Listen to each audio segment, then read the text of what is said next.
Boa noite, irmãos do Sinai. Hoje, 31 de agosto de 2025. Eu fiz uma pausa na gravação desses vídeos porque ocorreram algumas mudanças administrativas dentro do Sinai e eu queria ver onde é que como se encaixariam esses vídeos, né? Mas por motivos extra, essas mudanças, eu acreditava que ia acontecer algumas mudanças maiores, mas por motivos de saúde e outras coisas, elas foram postergadas. Então eu vou gravar esse vídeo hoje. Esse é um assunto muito interessante para mim, ao menos, né? E eu vejo que no Sinai existe uma curiosidade, né, sobre o assunto, já que nós temos uma origem judaica, né? Talvez naquela época não existia um conceito de judaísmo, mas nós estávamos lá na formação do judaísmo. Nós estávamos no deserto, muitos de nós estiveram encarnados no deserto e muitos caíram, inclusive eu, né? Senão eu já teria ido para um plano melhor. E eu sou meio burro, tascanho, venho repetindo essas burradas, reencarnação após reencarnação. Vamos ver se dessa vez eu aprendo alguma coisa a mais. Bom, vou voltar ao assunto da Torá, né? E eu fui buscar esse livro aqui. Espero que esteja na ordem correta para vocês, que quando a gente grava esses vídeos eles dão invertidos, né? Descobrindo a face oculta da Torá. É do Gilberto Ventura. Ele é um rabino judeu de uma sinagoga aberta, e ele traz muitas revelações nesse livro. Eu estou mostrando o livro, não aconselho a lerem. É um livro difícil de ler, eu não consegui ainda decifrar 30 páginas dele. Ele traz muitos conceitos matemáticos, vinculações para quem gosta de matemática, né? Então vai lá. Vinculações com a frequência de Fibonacci. Entra também em assuntos do Milui Otiot, que é um sistema de preenchimento de letras. Ele analisa o número pi e a Torá, né? E a Torá, que é uma estreita relação entre o pi e a sequência de Fibonacci e a estrutura da Torá. Mas a estrutura da Torá não no português traduzidinho assim, né? Ele coloca em hebraico, né? Em que assim, ó, gente, nessa letra aqui, ó, tá? Vamos ver se isso, todo em hebraico, por causa do tipo de gematria que existe nas letras e nas palavras da Torá. É bastante complicado, tem que ler, reler, voltar, e vai mais adiante, volta de novo, pega um assunto fora. Mas vamos adiante, já tem 5 minutos de vídeo e eu estou aqui tergiversando, né? Bom, segundo o rabino, a Torá, isso é o rabino que fala, não tem aqui uma opinião cristã, é um rabino judaico. Então a Torá para eles representa isso. Para nós entender um pouco de judaísmo, tem que entender o que eles pensam. Então, a Torá, que é a fonte da nossa Bíblia, do Velho Testamento, em que foi traduzido para o Velho Testamento. A Torá introduz no mundo conceitos. Esses conceitos foram introduzidos no deserto por Moisés, que começa a escrever os livros da Bíblia, da Torá. Então, ela introduz o amor ao próximo. Já Jesus Cristo reafirma isso. Eles, por terem passado 400 anos escravos no Egito, eles reforçam que devemos ter um acolhimento ao imigrante. O imigrante não é visto como inimigo. O imigrante deve ser acolhido, deve ser atendido. Introduz o descanso semanal. A jornada 6x1, que hoje estão debatendo, que acho que é muito longa, né? Pode até ser, pode não ser. Há uma discussão legal sobre isso hoje, iniciando. Agora, vocês imaginem, há 5.000 anos atrás, onde não tinha descanso semanal, a revolução que foi isso. E foi lá no deserto que Moisés fez todas essas anotações. O fé num Deus único. Então, saímos de um Egito politeísta, tanto que 9 pragas foram em cima dos deuses egípcios. Cada praga daquela que Moisés disse ao faraó, elas foram para humilhar um deus egípcio. Cada praga daquela. E isso não está claramente escrito na Bíblia cristã. E, fundamentalmente, a Torá é a palavra de Deus. Ela foi escrita, foi ditada por Deus e ela foi anotada palavra por palavra como Deus ditou. Porque aquele pessoal que estuda, como eu comentei antes, as relações com o pi, a frequência de Fibonacci e outras coincidências matemáticas, eles afirmam que se houvesse a troca de uma letra quando escreverem a Torá, o mundo pode se destruir. A Torá tem um tratado de leis, porque os livros escritos por Moisés, eles têm 613 mitzvot, que mitzvot é a obrigação. Não só dessas 613, 10 são os 10 mandamentos. Então tem 603 mitzvot, além das 10 leis, que são o arcabouço dos 10 mandamentos. Essas leis regulam quem pode casar com quem. No deserto, assim, existem mitzvot que são transitórias.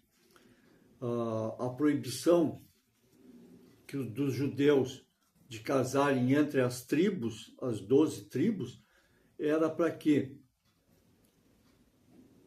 um membro de uma tribo casa com a menina da outra tribo. Quando fosse entregue o casal, quando eles entrassem na terra prometida e fosse dividida a terra, um casal que tinha o homem ou a mulher de uma tribo e a mulher de outra, eles receberiam terras numa tribo e da outra tribo. Então seria uma distribuição injusta. Então eles estavam proibidos de casar com outras tribos, só dentro da própria tribo, para quando houvesse a distribuição de terras, cada um recebesse exatamente aquilo que deveria receber. Então há uma preocupação nessas 603 leis, né? Inclusive com alimentação. Não pode comer camarão, porque não pode comer inseto, não pode comer lagosta, não pode comer peixe de couro, só de escama, enfim. Faz parte das 613 mitzvot. E junto com essas leis, há o relacionamento das dimensões ocultas da alma. Como a alma dela, por que nós temos uma alma, como ela se comporta. E isso afirma que nós temos uma alma. E que depois da desencarnação tem uma outra fase. E os propósitos espirituais que nós temos na Terra e a nossa alma no plano espiritual. Isso também é detalhado na Torá. É que a Torá, para nós, o Novo Testamento, ele não tem explicação nenhuma. Mas a Torá, ela tem hoje um livro anexo, que era uma tradição oral, mas ficou tão volumosa que eles começaram a escrever, que explica como é que funciona, como se faz para entender a Torá. Exemplo, José vai para o Egito. Depois de tudo que acontece, vai preso, ele já chega como escravo, é vendido como escravo, vai trabalhar numa casa de Potifar. A mulher de Potifar acusa, ele vai preso, passa um tempo na prisão. Depois ele consegue interpretar o sonho do faraó e passa a ser governador do Egito. E aí casaram, tá aqui, nós vamos arrumar uma mulher para o governador, porque o governador não pode ficar solteiro. E ela era descendente de uma judia. Como assim? José chegou no Egito e arrumaram uma judia para ele. De onde é que saiu essa judia? A Torá, no seu livro anexo, tem a explicação. Quando Abraão desceu até o Egito, que a mulher dele foi sequestrada pelo faraó, Abraão, Isaac, Jacó, com o filho José. Então são 3 gerações passaram e José está no Egito. Quando o faraó, tá, tudo bem, pega aqui a tua mulher de volta e vai-te embora com ela e nos deixa em paz aqui no Egito. E como eu sou o faraó e quero paz com o grupo da tribo de Abraão, vocês vão levar essa moça aqui, que é da corte, junto com vocês, e vocês vão levar ela como prova da minha amizade e para que nós nunca briguemos entre nós. Quem era ela? Agar, que vem ser a mãe de Ismael, que dá origem aos povos árabes. Na Bíblia não diz nada, mas Abraão deixou com o faraó uma moça, também judaica, ela era judia, sob a guarda do faraó. E ela fica na corte. É esta judia que vem dar na descendência a esposa que vai ser de José. Então, eles têm esse entrelaçamento de informações que nós não temos na nossa Bíblia. Eles são mais cuidadosos. A Bíblia foi traduzida e o resto não interessava. Bom, Então, se a alma tem, se nós temos propósitos espirituais na Terra, a alma tem espirituais depois que desencarna. E existem dimensões ocultas nas passagens que combinam geometria com as virtudes e astronomia com propósitos. Há também marcos temporais e arquétipos psicológicos. Os arquétipos é um modelo que serve para exemplo de coisas do mesmo tipo. Isso tudo é estruturado dentro da Torá. Nós estamos com 16 minutos de vídeo, para não fazer um vídeo muito grande. Eu vou dar uma encolhida na minha tabela aqui, né? Então, os números também têm representação. E dentro da gematria, o número 6 é o número da criação e o número 7, o número da consagração. São usados para marcar tempo e não só isso. São usados para definir as forças espirituais e os conceitos que descrevem. Então eu vou citar aqui um versículo da Torá, que é o primeiro versículo. Não pensa que eu saiba muito o hebraico, tá? Mas é que as coisas se repetem tanto nas apresentações que a gente acaba decorando. E o primeiro versículo da Torá, ele diz o seguinte: Bereshit bara Elohim at hashamai ve'at ha'eretz. Traduzindo aquilo que nós conhecemos. No princípio, criou Deus os céus e a terra. Esse é o primeiro versículo. Esse verbo bará, criou, ele só aparece na Torá quando a criação é feita por Deus.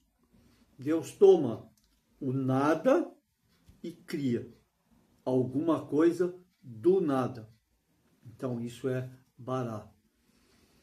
É a criação de Deus do nada. Em momento algum da Torá ou qualquer outro escrito hebraico, o verbo Torá é feito. O Aquino fez. O Aquino criou um cachorro. Não vai ser bará, vai ser outro verbo. Tá? E o que tem de importante esse versículo? Esse versículo, ele é dito pelos judeus como a gestação da terra. Ele é composto por 7 palavras, e essas 7 palavras têm 28 letras. Então, já no primeiro versículo da Torá, já está especificado. Claro que isso numa leitura superficial, nós não enxergamos isso. Mas existem, até hoje, em Israel, rabinos ortodoxos que eles vivem para estudar a Torá e tentar entender tudo o que está escrito e não está legível, que tem que ser entendido. Deem uma olhada, para quem não viu aquele vídeo, Os Filhos de Ramã, está na minha playlist, está na playlist do nosso canal. Ali é um exemplo claro. As letras foram codificadas dentro do livro de Esther e o fato aconteceu agora na Segunda Guerra Mundial. Ao final da Segunda Guerra Mundial, para ser mais exato. Então, são 7 palavras. Nós temos 6 dias de trabalho por 1 de descanso. Então, nós temos ciclos de 7 dias. E como eles têm 28 letras, já especifica que a cada 4 ciclos, 28 dias, que acompanha as fases da Lua, então temos a base do calendário lunar. 4 semanas por mês. E dividido no meio desse versículo, dá 2 partes de 14 letras. Aí depois a soma, eles fazem a soma de cada letra dessas e das palavras, que vai dar 2.701. E aí vão dividir isso, vai dar o número 13773 e por aí afora. E pela gematria isso vai ser uma qualidade de inteligência. Nós temos 20 minutos de vídeo. Então, estudar a Torá não é simplesmente ler a Torá. Tem que se debruçar sobre o que é a Torá, pegar os livros que explicam as passagens, e essa é a visão dos judeus, dos rabinos, sobre o livro da Torá. E Torá quer dizer aprendizado. E esse autor, Rabino Ventura, ele lança algumas luzes sobre o assunto. Obrigado. Espero que tenha sido de bom proveito a todos.